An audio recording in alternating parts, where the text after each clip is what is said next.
Okay, what's going on, guys? Welcome to a brand new episode of Energized. Ross, introduce the guest, man. We have one of the best middleweights and fishermen in the Yeah. UFC. It's the Joker, Jack Hermansson. Jack, how are you doing? I'm doing well. I'm doing well. Sitting here in my quarantine hotel, enjoying life. Yeah, Jack, tell us this. We want you to make your plea here. What makes you the best fisherman out of all the fishermen in MMA? I've been fishing since I was a kid, and I'm great at many styles, different styles of fishing. I'm just a great fisherman. I'm 100% sure that those guys out there are not even closely as nerdy as I am when it comes to fishing. I'm on the next level. It's not just that I go out and fish. I have like the most valuable things I own is my fishing gear. I have like fishing gear that's 10 times more valuable than my car. So my fishing gear is my fortune. There you have it, Basmo. There's levels to this fishing game. yeah. Where's actually the best place to fish? What country would you say? I usually do my fishing here in Scandinavia, Norway and Sweden. Even though it would be cool to travel and fish other places as well, but I don't even have the time to fish after all of the species that we have here at home. So I have enough in my hands. Okay. For people that aren't actually aware, this is coming out on Thursday, and it's actually going to be Jack's birthday as well. So for it being live on Jack's birthday, the 10th, happy birthday, Jack. And make sure everyone to jump in the comments or go into his Twitter or go into his fishing website and wish him a happy birthday. But Thank you. We're obviously going to be talking about yourself, Jack. We're going to be talking about UFC 263 this weekend, and we're just going to have a go crack as always. But we may as well start at the top. Ross, take it away. Obviously, Jack's coming off a win against Edmund Shabazian. Yeah, great win by yourself, Jack, and you really sold up in the third round. Edmund's obviously a massive prospect, and UFC were pushing him quite a lot leading to his Brunson fight. What did you think of Edmund Shabazian, and what do you think that win does for you in the division?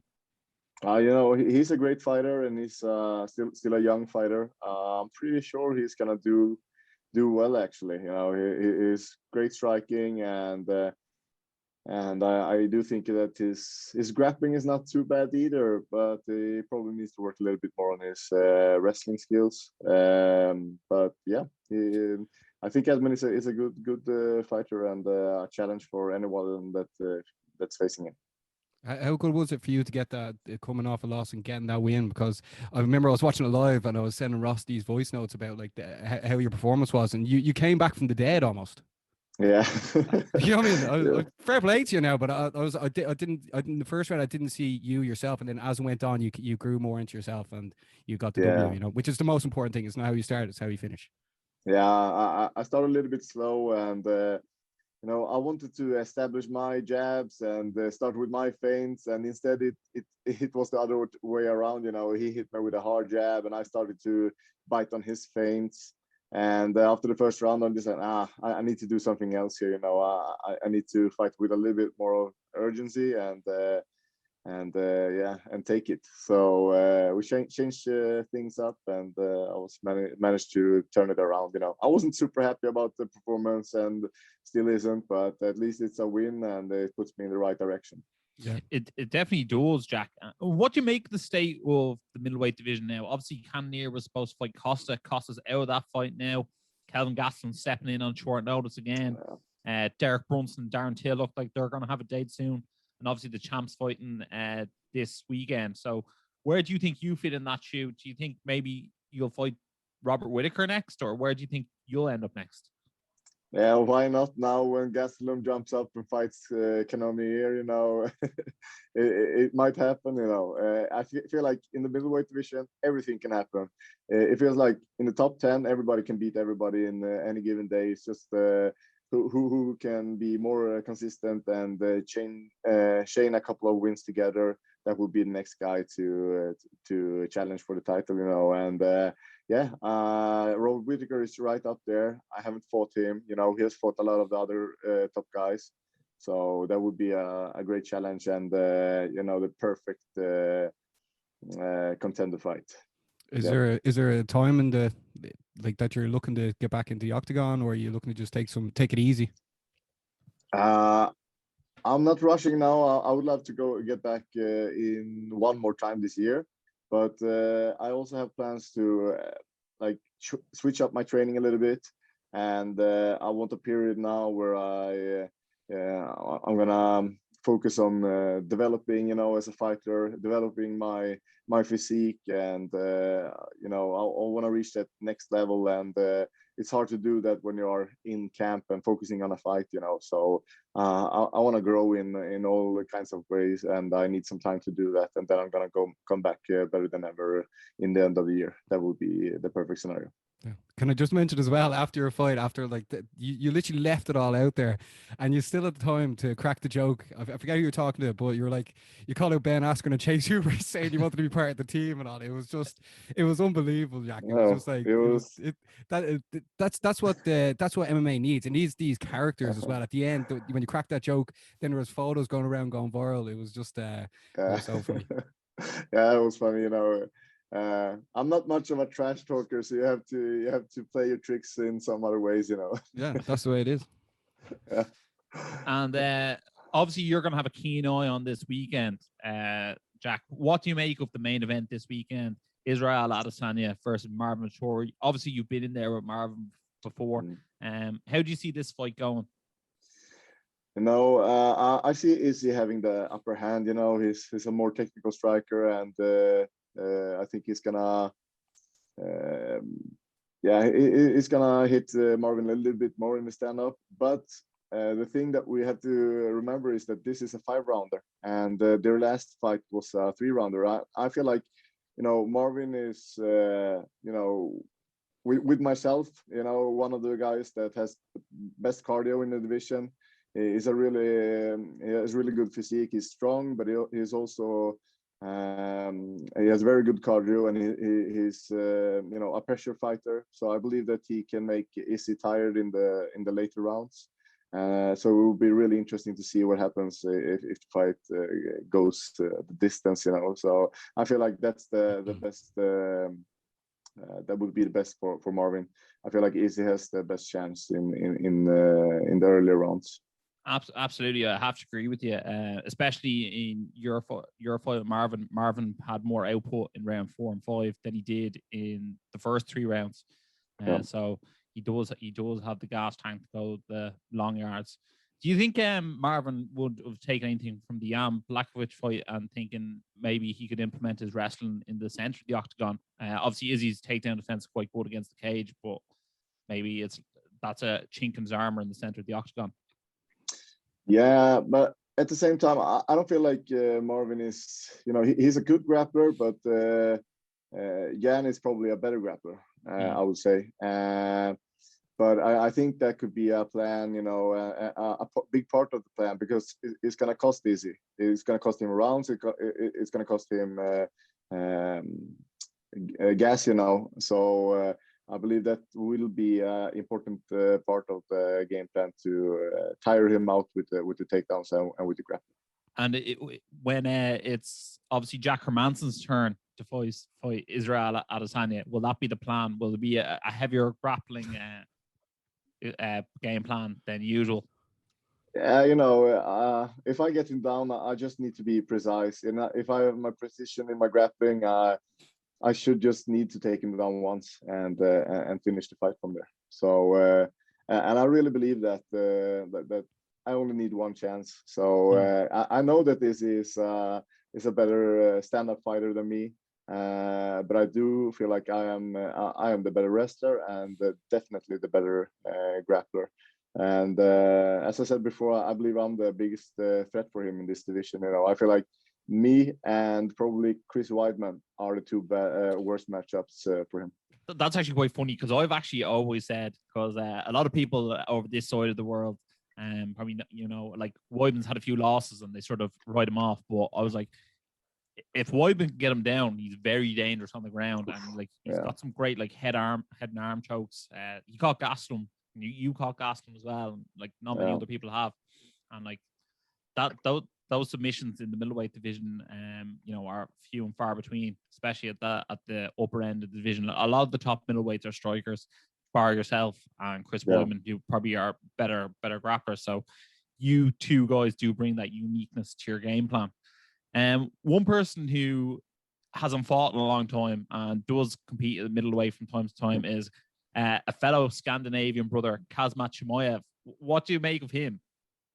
Yeah, Kamsat is a great fighter, you know, but he's so young in the sport and so young in the UFC. So you know, it's easy to talk all crazy about him, you know, and title fights and stuff like that. Yeah. And I have trained with Kamsat, and he is a great fighter. But you know, he has more work to do before he fights for a title, and that's about it. But I'm sure he's gonna continue to do great things in the UFC.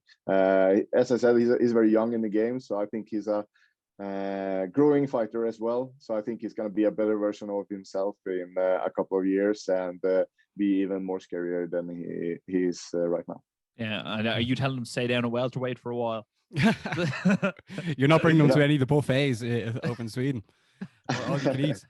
Jack, obviously Israel's coming off his first loss as well, and you were 4-0. You were 5-0 until you received your first loss. How does your mindset change coming off your first loss? And like, so what way do you think Adesanya is feeling now going into this fight, coming off a loss? The thing is that he was superior in kickboxing as well, and he suffered his losses there. So I think that feeling and that experience is not totally new for him. But of course, you know, it might be that if he ends up in a similar position that he did in the Blachowicz fight, it might, you know, either he's gonna just have a lot of urgency to get back up from there, or he's gonna feel like, oh shit, not again, you know. Deja vu. And yeah, exactly. So and that's, you know, I'm not sure how he feels about that, but I just know with myself, you know, if I end up on my back, it's not a big deal, you know. I know that I can stand up at any time, but usually I chose to grapple from my back, and I'm just like almost too comfortable there. But Adesanya is probably have another feeling when he is on his back. So it's gonna be interesting to see how he deals with it. But he seems like a very mentally strong individual in general. So I think he's gonna deal with it in a good way. Ross. That reminds me of Dustin Poirier. Do you remember Khabib took him down and, like, I think it was the 4th round. He was like, no, he's like, not again. Ross, obviously, I asked Jack there, does he think it's really going to affect Adesanya? And he doesn't really think so. But do you think it actually affects his opponents more, giving them more confidence? Because obviously Vittori's lost to him before, but now he seems as if he's even more confident than ever. See, I think. Go on, Jack. Yeah. I was going to say. I feel like everybody in the middleweight division feels like they can beat him right now, you know, after Blachowicz fight. I can beat him, you know, but people might be underestimating Blachowicz a little bit.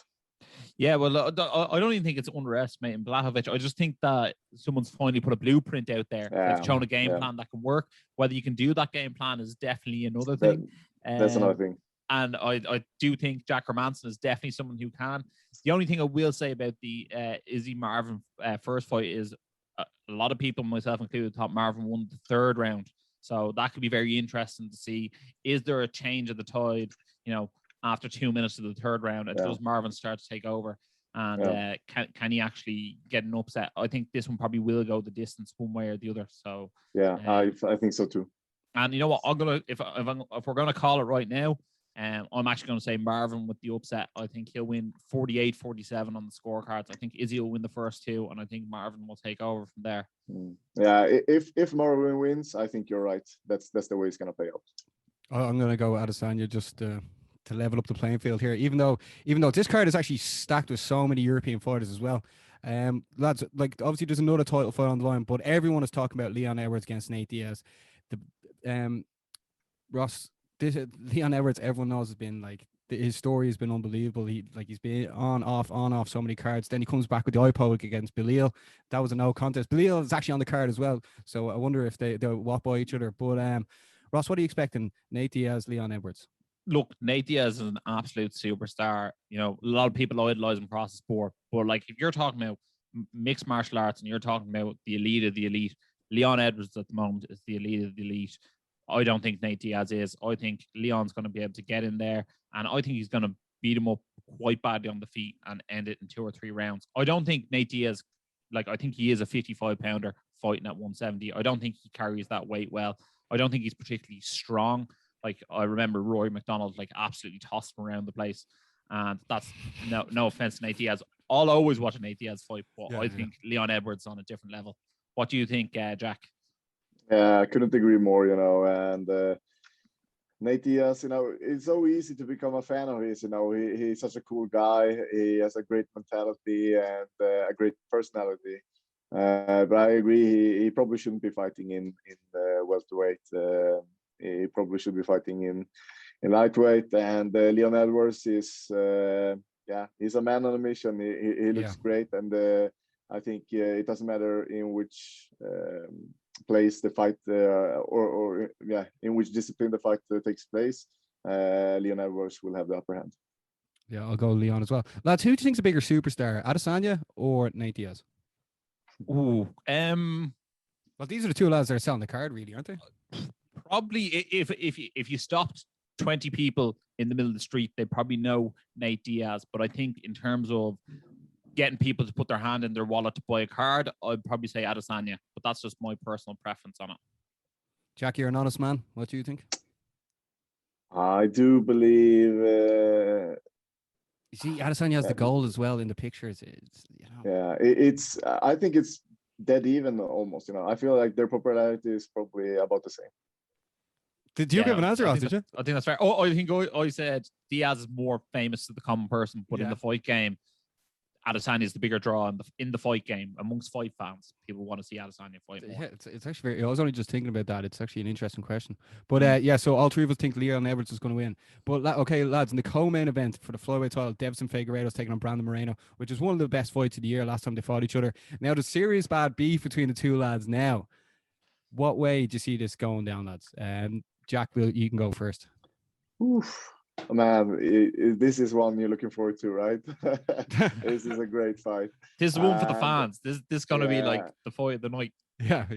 And I was so impressed by Moreno in the last fight, and he could really, with that high pace, it gave Figueiredo some problems, and it's going to be interesting to see if he can do it again. Before that, Figueiredo just looked like from another world. He looked unbeatable. It was just like nobody can beat this man. And then this guy comes around and just shows that he's beatable. So I have no idea, but I give Moreno that one. He felt it the last time that he can do it, and I think that Figueiredo has it in his head as well. It has to be because he was so exhausted, and it has to scare him a little bit to go in there against him again. Yeah, Ross, Jack just brought it up there. Figueiredo's biggest battle is actually making the weight first. You can see him running all the way around the hotel trying to make that weight. And we all know he's knockout power as well. But the UFC is backing Moreno a lot. They're putting him on the Spanish commentator desk as broadcast. Well. Broadcast. They brought him over, living in Vegas as well. What way do you see this going? This is a big one. Look, I very much fancy Moreno. I think Figueiredo has a great chance for maybe the first 1.5 rounds. I think after that, I think it's going to be all Moreno. One thing that Moreno does know is that he's lasted those 5 rounds before with him. The last time, it was both a quick turnaround for them, so they both should be in fight shape. The only thing was Figueiredo last time was getting ready for a 5-rounder and then another 5-rounder. Moreno was getting ready for a 3-rounder and then a 5-rounder on short notice. Moreno's gas tank held up better than Figueiredo's did on the short notice. And I think he's felt that power and he survived that power. I think he's going to be able to do it again. And I think he'll come in with a better game plan as well. I'm going to go Figueiredo because if the flyweights have someone knocking people out, it's just going to bring more people to it. You know what I mean? But lads, I'm just going to jump on this, look at other fights here, just honorable mentions. Damien Maia is taking on Belal Muhammad. Ross, what are you making from this one? I think this is Damien Maia, a lamb being let out to slaughter. I know he's an excellent grappler. I know Belal has good grappling chops himself, but if Belal is smart, he'll keep this on the feet and he'll be able to at least win a decision, if not be able to stop him. I think Maia's time to retire was maybe a year or two ago. And I love Damien Maia, but I think that's how I feel. Jack, you're obviously a grappler at heart. You know what I mean? You must love the guy. Yeah, man. I go for Damien Maia for this one. We have to remember that before he fought, was it Tyron Woodley? Yeah. Man, his wrestling was just getting on another level. You know, he was getting so efficient with his wrestling. Nobody could keep it on the feet. You know, and I don't think Bilal is one of the guys that can resist that wrestling. And if he get it down, you know, he's one of the best. So yeah, Damon Maya. Okay, as I was saying, there is a big European cast on the card. Juber Paul Craig is on the main card as well. Give me a look here. Eric Anders is taking on Darren Stewart. Joanne Calderwood's fighting Laura Murphy, and Hakeem Dawoodou is taking on Movsar Evaloev. And then Jack, you obviously know Chase Hooper is taking on Stephen Peterson on the card as well. So like, this is definitely not one to be missed. Exactly. We were saying to Jack there, obviously it's his birthday, and obviously he's former Cage Warriors champion as well, and Cage Warriors are doing a trilogy at almost the end of this month. Jack, Cage Warriors, what do you make of the organization and how much Graham Bullen has brought it on to a new level? Yeah, super professional organization. I feel like it's an organization that knows its place, you know, if you understand what I mean. They know that they're not going to be the biggest organization, but they can be, you know, the number one feeder. Yeah, exactly. They're going to produce the great talent that the UFC needs, and that's what they're doing. And they are putting on great shows and a great platform for the fighters. That's their And how much of an eye do you keep on? How much of an eye do you keep on Cage Warriors, Jack? Do you watch all the events, or do you watch as many as you can? Or no, you know, these days. Before, you know, I was watching everything, you know, with fighting, but it's too much to keep an eye of, you know. So, but if there is some, you know, some guys from my time in Cage Warriors, you know, some friends or somebody that I know of fighting, then I will tune in and watch it. But yeah, otherwise I'm not watching it too often. Yeah, what was actually your favorite moment fighting in Cage Warriors?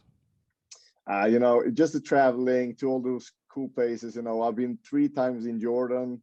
I probably would have never gone if it wasn't for Cage Warriors. I've been in Chechnya with Cage Warriors.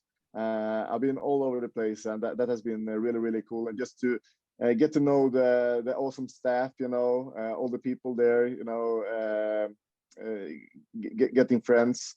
That has been the greatest part of being in Cage Warriors, I think.